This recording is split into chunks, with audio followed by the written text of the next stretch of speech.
social justice, and therefore religion should sort of stay in the church and mind its business. That was not Jones' approach. His critique of black theology was based on what he saw as a fundamental flaw in black theology. And he wrote this whole book entitled, Is God a White Racist?, as his major critique of black theology.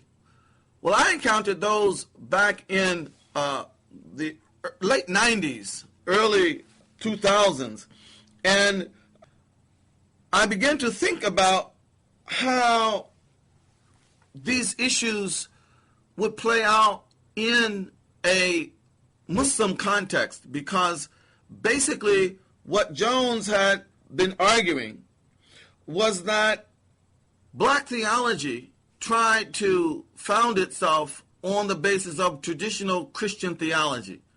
And in that context, God was understood to be all-powerful, and at the same time, God was also understood to be all good. And so Jones raised the question,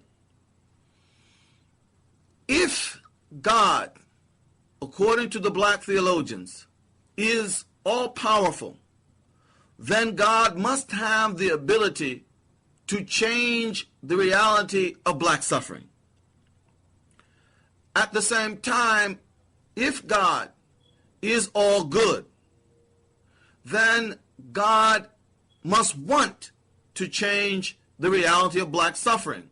That is to say, God is good. God can't like this black suffering because black suffering can't be good.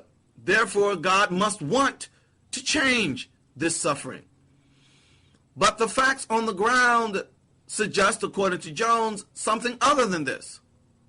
Because if black people continue to suffer, this could only mean that, one, either God could not change this suffering, and that challenged the whole notion that God was all-powerful, or two, that God did not want to change this black suffering, and that challenged the whole notion that God was all good. And so what he argued is that black theology, with its foundation in traditional notions of Christian theism, was simply untenable, because you can't say that God is all good and all powerful and yet explain the continued existence of black suffering on the ground.